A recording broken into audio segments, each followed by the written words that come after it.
Hey, my name is Vibe. This is a presentation about kinematics, specifically one-dimensional motion. Let's get started.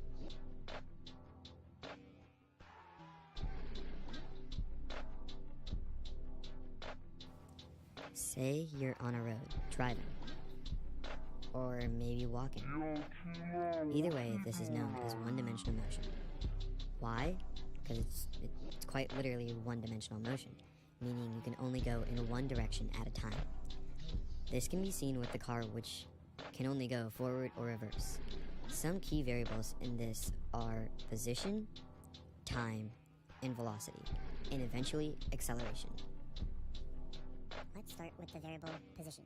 The position of something is the relative location of an object.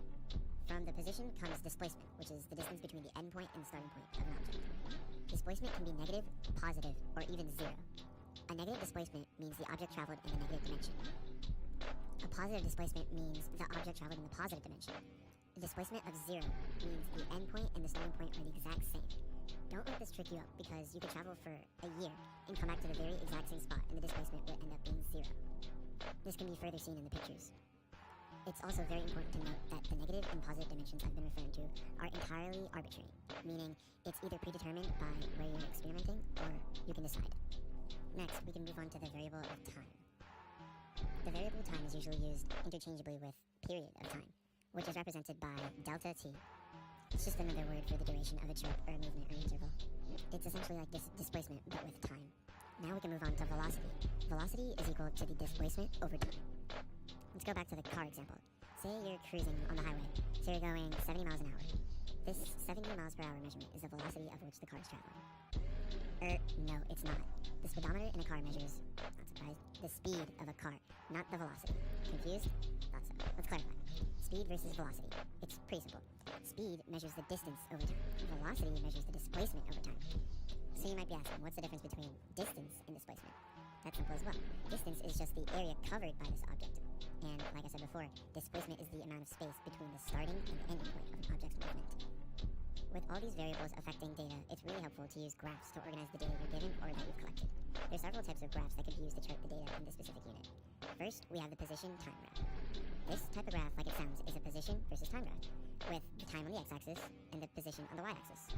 The position, like discussed, can be in the negative or positive dimensions, which explains the presence of negative numbers on the y-axis. In certain instances, an object can move in certain intervals, or bursts of movements. Take a look at the graph. When it's at 10 meters for 2 seconds, but then decides to go to 0 meters for 1.5 seconds, and all the way down to around negative 15 meters and stays there for 2 seconds as well. Within each interval, there's a velocity that can be calculated. In every linear interval on a position time graph, the slope can be calculated. The slope represents the velocity.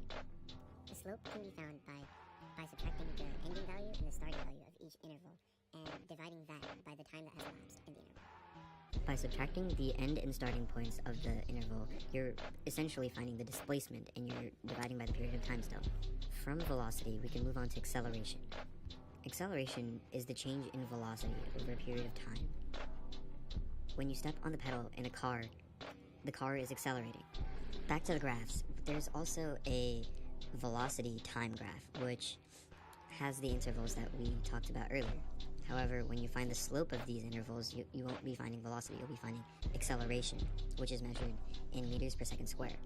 If you were to graph acceleration on a position time graph, when plotted, the points will form a curve rather than the linear intervals that were seen earlier.